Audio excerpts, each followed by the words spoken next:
Diz assim, ó: por aquele mesmo tempo, o rei Herodes estendeu as mãos sobre alguns da igreja para os maltratar. E ele matou a espada Tiago, irmão de João. E vendo que isso agradava os judeus, continuou mandando prender, e também a Pedro. E eram os dias dos pães ázimos, ou o dia também da Páscoa, aquela mesma festa, porém 7 dias a mais. E havendo prendido, o lançou na prisão, entregando a 4 grupos de 4 soldados, para cada um guardarem, ou seja, 16 guardas, tencionando apresentá-lo ao povo depois da Páscoa. E Pedro, pois, olha esse verbo aqui, ó, estava guardado na prisão, mas a igreja orava com insistência a Deus por ele. Ora, quando Herodes estava para apresentá-lo, nessa mesma noite, Pedro sabia que ia morrer no outro dia, ó, estava Pedro dormindo entre 2 soldados, acorrentados com 2 cadeias, e as sentinelas diante da porta guardavam a prisão. Eis que sobreveio um anjo do Senhor, e uma luz resplandeceu na prisão, e ele, tocando no lado de Pedro, o despertou, dizendo: levanta-te depressa. E caíram-lhe das mãos as cadeias. E disse-lhe ainda o anjo: cinge-te a calça, cinge-te e calça as tuas sandálias. E ele o fez. E disse-lhe mais: cobre-te com a tua capa e segue-me. Pedro, saindo, seguia, mesmo sem compreender que era real o que se fazia por intermédio de um anjo, julgando que era uma visão. Depois de terem passado a primeira e a segunda sentinela, olha esse detalhe, ó, chegaram à porta de ferro que dava para a cidade, mas a qual se lhe abriu por si mesma. Tem tradução que diz abriu automaticamente. E tendo saído, passaram uma rua, e logo o anjo se apartou dele. Pedro então, tornando a si, disse: agora eu sei que verdadeiramente que o Senhor enviou o seu anjo, e me livrou das mãos de Herodes, e de toda a expectativa do povo dos judeus. Versículo 12. Depois de assim refletir, ele foi à casa de Maria, mãe de João, que tem por sobrenome Marcos, onde muitas pessoas estavam reunidos e oravam. Já está terminando, vamos lá, 13. Quando lhe bateu o portão do pátio, uma criada chamada Rode saiu a escutar, e reconhecendo a voz de Pedro, de tanta alegria, não abriu o portão, mas correndo para dentro, anunciou que Pedro estava lá fora. Põe a mão no coração. Senhor, essa é a tua palavra. Usa-me nessa noite com sabedoria, com poder, com graça, com unção. Que essa palavra venha nos transformar, nos confrontar, nos mudar. Que nenhuma interferência espiritual ou natural venha roubar o entendimento do seu povo. Pai, nós sabemos que Satanás não quer que a gente ouça essa palavra. Ele quer nos distrair. Ele quer colocar o nosso pensamento em outro lugar. Ele quer fazer a gente pensar que o culto está ruim. Senhor, mas nós repreendemos agora em nome de Jesus toda ação das trevas, e a nossa mente vai ficar voltada na palavra, para que a gente seja transformado por ela. E desde já te damos toda a honra, toda a glória, todo o louvor, em nome de Jesus, amém. Querido, servir a Deus nunca foi fácil e nunca será. Toda vez que você se compromete com Deus, o inimigo vai fazer de tudo para tentar te bloquear e não deixar você prosseguir no chamado que Deus te deu. E esse capítulo que eu li é uma prova disso.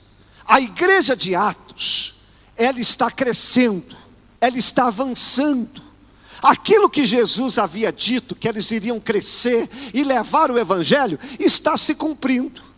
Mas Satanás não quer ver o crescimento da igreja e não quer ver o meu e o seu crescimento. Ele então vai usar algumas estratégias para tentar parar.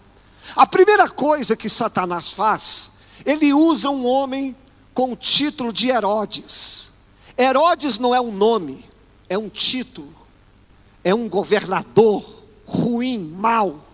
O que esse homem faz? Para tentar parar a igreja, ele vai maltratar os cristãos.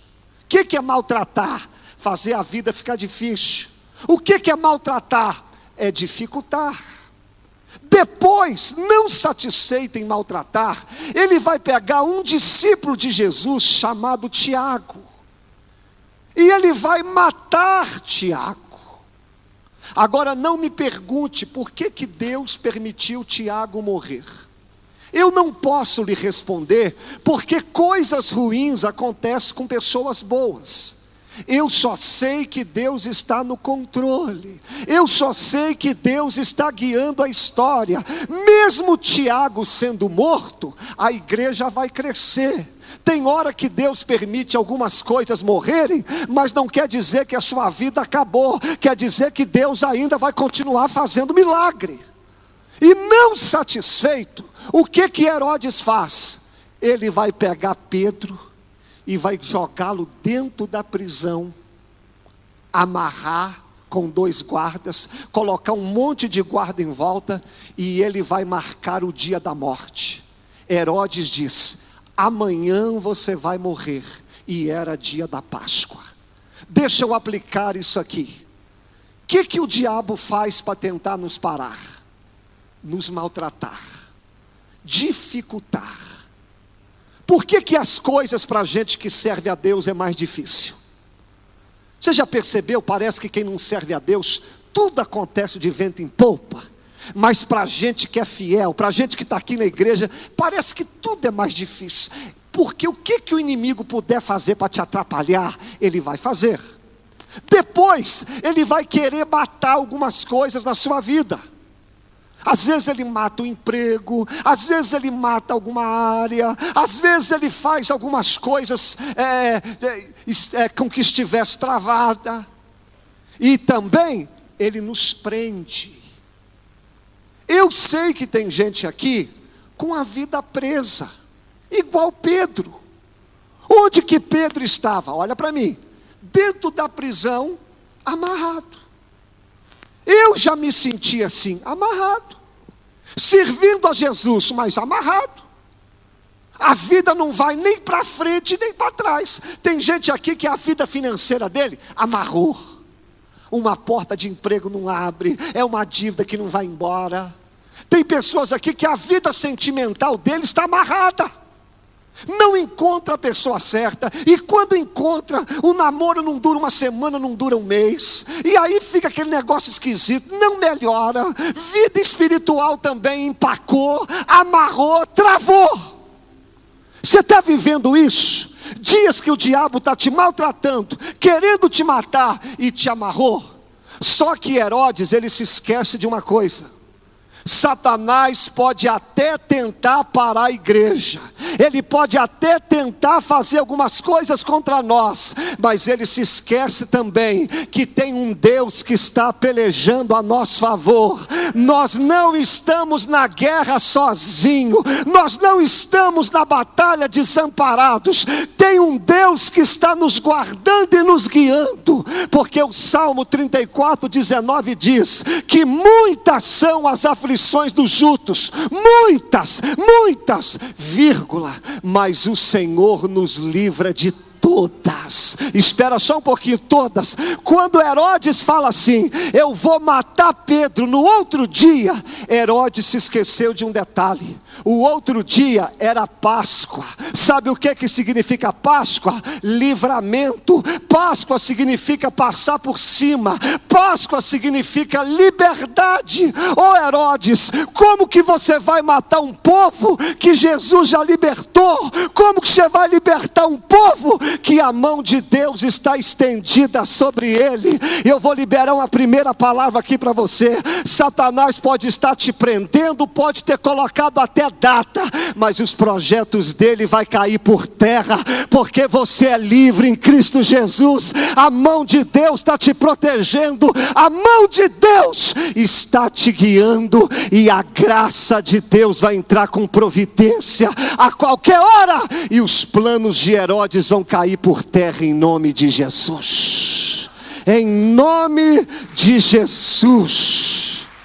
Em nome de Jesus. E agora eu vou te explicar. Já que Pedro está preso, como que Pedro vai ser solto? Talvez você fala, pastor, peraí, eu sei que Deus está comigo, eu sei que Deus está me guardando, mas que dia que vai ser o livramento? Como que Deus vai mudar a minha vida? Então eu quero pontuar algumas coisas aqui. Olha o que o texto diz: Herodes jogou Pedro na prisão. Mas olha o verbo que a Bíblia usa: Pedro estava guardado na prisão. Olha o verbo. Você acha que é por acaso? O que é guardar? Deixa eu te dar um exemplo. Vamos supor que isso aqui é um dinheiro muito valioso. Aí eu falo assim, pastor Jefferson, exemplo, guarda esse dinheiro para mim. O que o pastor Jefferson vai fazer? Ele vai pegar o dinheiro, vai dobrar, vai colocar na carteira e vai guardar. O dinheiro não está perdido, o dinheiro não está abandonado, o dinheiro não está esquecido, o dinheiro está guardado. E o texto diz que Pedro estava guardado na prisão. Quem olhasse por fora, que poderia falar: Pedro, Herodes está te maltratando, Herodes acabou com você, Herodes te colocou num lugar errado. Mas querido, quando Deus está com as mãos estendidas, até a prisão, até o lugar que você não queria ficar, se torna lugar da ação de Deus. Você acha que está preso, mas Deus está te guardando aí nessa prisão. Você acha que Herodes está ganhando, mas na verdade Deus está usando Herodes para te proteger. Deus está fazendo que todas as coisas contribuem para o bem daqueles que amam a Ele. Isso que você chama de prisão, Deus chama de proteção.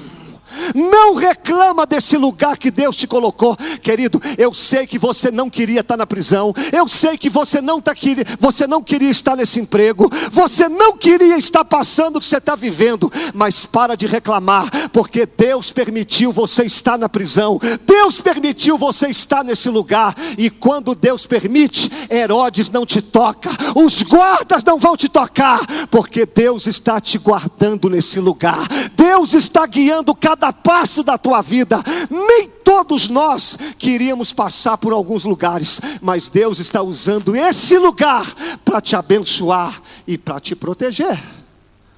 Para quem que Deus está falando isso aqui? Para quem que Deus está falando isso aqui? Eu sei que tem gente aqui nessa noite reclamando do emprego, reclamando do lugar, reclamando da vida que está presa. Mas olha Deus falando com você aqui: eu estou te guardando aí, rapaz, eu estou te protegendo aí, porque nem sempre a gente quer estar em alguns lugares, mas Deus nos coloca lá. Você acha que Moisés, ele gostaria de ficar 40 anos no deserto? Não.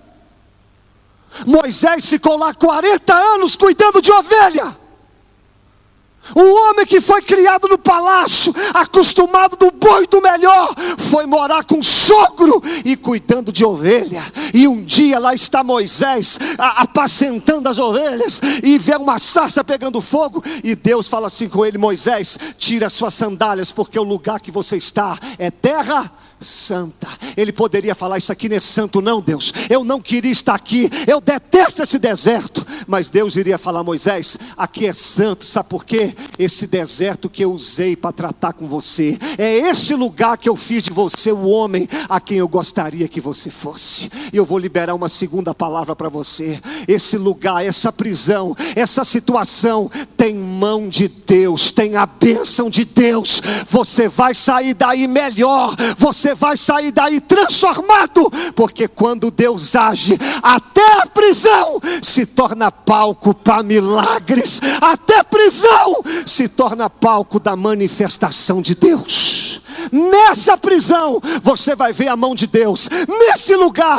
você vai ver milagres, nesse lugar você vai contemplar a bênção de Deus na sua vida, porque a questão não é o lugar, é quem está conosco.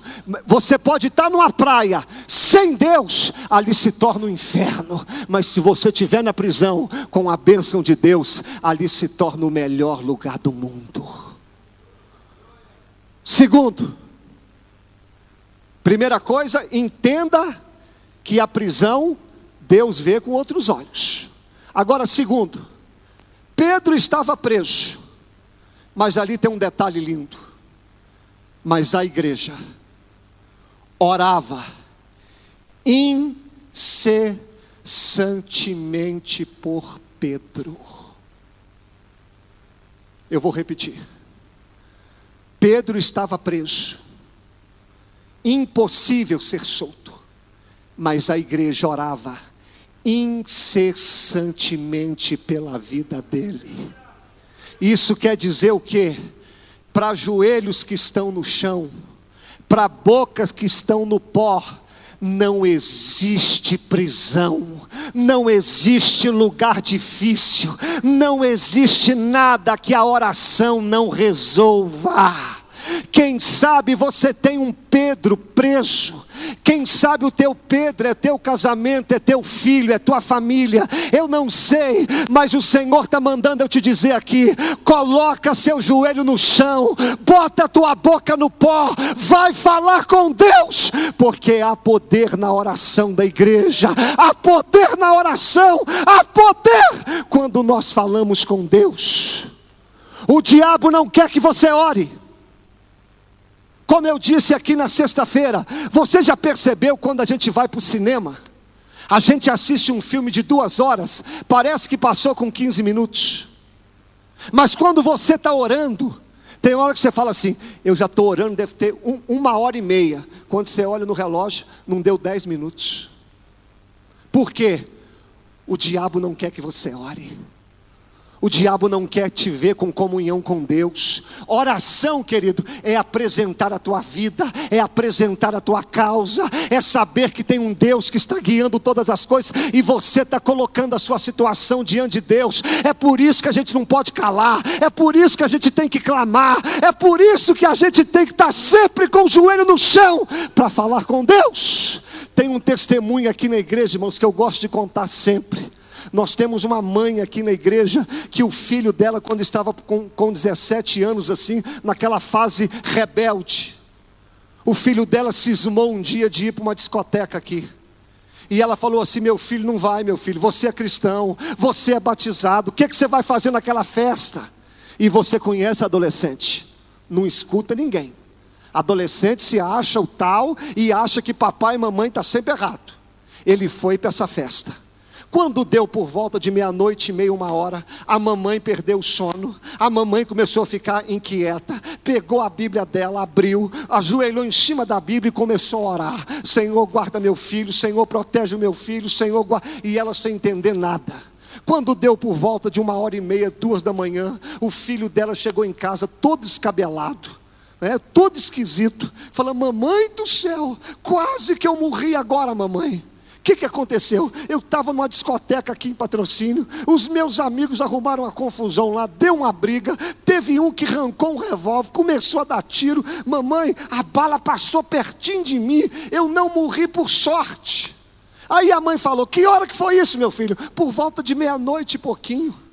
Aí a mãe começou a chorar e falou, meu filho, não foi sorte não, é porque a essa mesma hora o Espírito Santo me incomodou para eu ficar de joelho por sua causa. Aquela bala não te acertou, não foi porque o rapaz errou o tiro não, é porque a oração da sua mãe trouxe livramento para você, porque enquanto os pais permanecem de joelhos, os filhos continuam de pé, porque há poder na sua oração. há poder na oração, há poder nos joelhos que se dobram. E aqui tem um detalhe, diz a Bíblia, irmãos, que eles oravam incessantemente. Tem gente que ora um dia, ora uma semana, ele ora um ano e acha que está bom. Querido, sabe quando que você tem que parar de orar? Nunca. Primeiro a gente ora para o milagre acontecer. Depois que o milagre acontecer, você vai orando, agradecendo a Deus. Não tem essa que tem que orar só quando está precisando, não. Oração não é convencer Deus. Oração é manter intimidade com Deus, para Deus te fortalecer e para Deus te orientar. Tem gente aqui precisando de orar mais. E aqui tem outro detalhe. Essa igreja aqui, ela tinha motivos para falar assim: eu não vou orar. Sabe por quê? Jesus havia morrido, Estevão havia morrido, e Tiago havia morrido. 3 decepções. Elas poderiam falar assim: eu não vou orar. O que adiantou eu orar? Eu orei, Jesus morreu. Eu orei, Estevão foi apedrejado. Eu orei, Tiago foi morto. Igual você. O que adianta orar? Eu estou orando e a vida não muda. Eu estou orando e a cura não vem. Eu estou orando e o marido não converte. Eu estou orando e a porta não abre. Meu filho, você pode ter passado por 3 decepções, 4 decepções, mas continua com teu joelho no chão, porque tem um Deus que está governando a história, e os seus fracassos não vão impedir o agir de Deus, porque a qualquer hora a porta vai abrir, a qualquer hora o milagre vai acontecer. Mas não tire os seus joelhos do chão. Não tire os seus joelhos do chão. Fala com o vizinho: por que você parou de orar? Volta a orar, rapaz. Fala com raiva: volta a orar. Já partindo para a conclusão, a igreja orava por Pedro. Pedro iria morrer no outro dia. Se fosse eu, olha para mim, se fosse eu, sabendo que ia morrer no outro dia, você acha que eu ia dormir? Nunca. Eu ia ficar a noite inteira naquela cela. Meu Deus do céu. Alguém tem um Rivotril aí? Meu Deus, eu vou morrer amanhã. Ai, meu Deus do céu, por que Deus permite isso, Senhor? Eu tenho que pagar uma conta amanhã. Ai, meu Deus do céu, eu estou desempregado. Ai, Jesus amado. Aí vai lá, abre a geladeira. Ai, meu Deus do céu, não tem nada. Aí volta, liga a televisão, fica não tem nada. Aí volta na geladeira. Pedro, sabendo que vai morrer no outro dia, sabe o que ele está fazendo?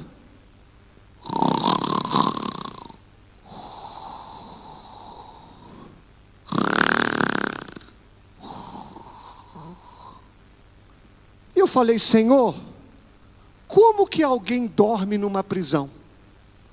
Sabe por que Pedro dormiu aqui? 2 motivos. Primeiro, em Atos capítulo 4 e 5, Pedro já foi dentro de uma prisão e o Senhor o livrou de lá. Deixa eu liberar uma palavra para você. Sabe por que você pode dormir em paz? Olha para trás, Deus já te livrou de outras prisões, e o Deus que te livrou lá atrás vai te livrar de novo. Você pode descansar nessa luta, porque tem um Deus que está trabalhando na sua vida.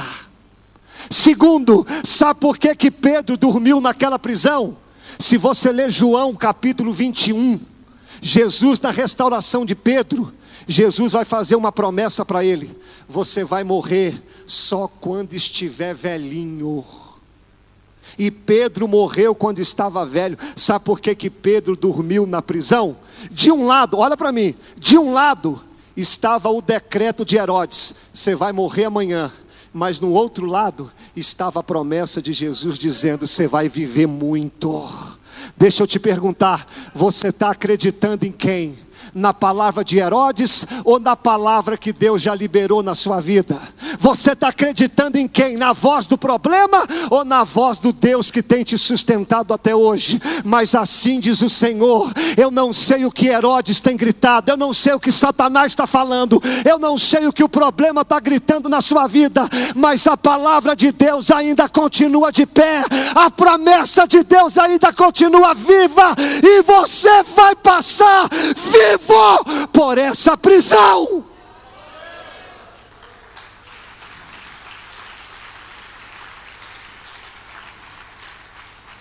Sabe o que é que Deus está mandando eu falar com você?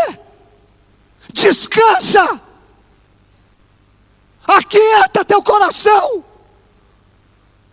Eu sei que a luta não está fácil, eu sei que você está preso, eu sei que a tua vida está arrochada, mas descansa, porque a promessa que Jesus lhe fez, ela ainda está intacta, e não há palavra de Herodes que seja maior que a palavra de Deus.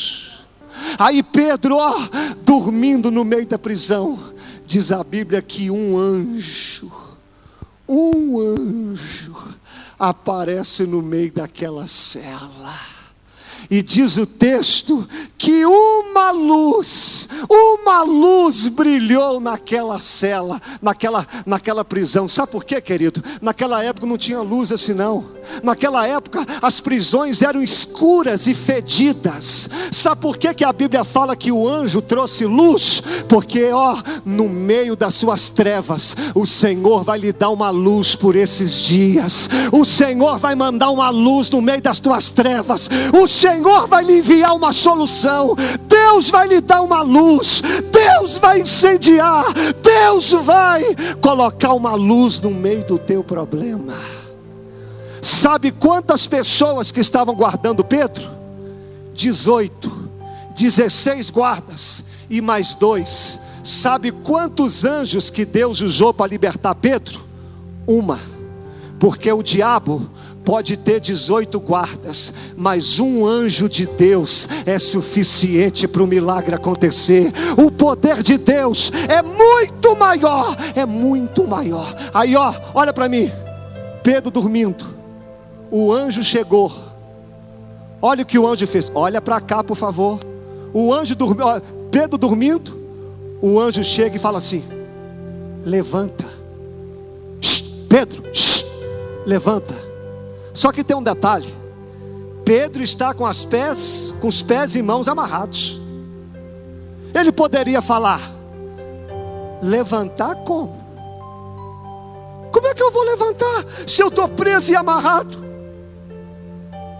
O Senhor está falando com alguém: levanta, toma posição, reage. E você está falando: levantar como?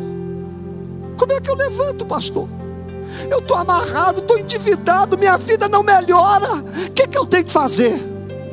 Quando o anjo falou levanta, olha que coisa linda. Ele estava preso, mas quando ele levantou, o texto diz que as prisões caíram. Deixa eu liberar uma palavra: levanta que as prisões irão cair. Faça alguma coisa que Deus vai fazer o resto. Dê o primeiro passo, que as prisões que lhe prendem, Deus vai jogar por terra em nome de Jesus.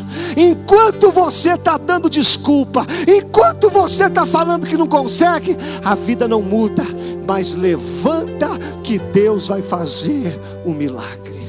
E a última coisa, olha o que o anjo fala com ele: Pedro, veste a túnica, calça as sandálias e pega o cajado. Ele poderia falar: por quê? Olha para mim, por que, Senhor? Ô anjo, por que eu tenho que pegar a blusa? Por que eu tenho que pegar o cajado? Por que eu tenho que calçar as sandálias? Sabe o que o anjo iria responder para ele? Sabe por quê, Pedro? Porque nessa prisão você não vai voltar nunca mais. Deus está mandando eu falar com você: pode pegar tudo que é seu, porque nessa prisão você não volta nunca mais. O que Deus vai fazer na sua vida é tão extraordinário, o milagre que Deus vai fazer é tão abundante, que nesse lugar você não vai voltar nunca mais. É a última vez que Herodes vai tentar te pegar, porque a partir de hoje Deus está colocando um ponto final nessa prisão. A partir de hoje Deus está colocando um basta. Chega, Herodes, porque agora o meu povo está sendo liberto, o meu povo está sendo livre. Aí Pedro saiu, o anjo na frente, os guardas sem verem nada. Deixa eu abrir só um parênteses aqui. Se Pedro falasse muito, os guardas iriam acordar.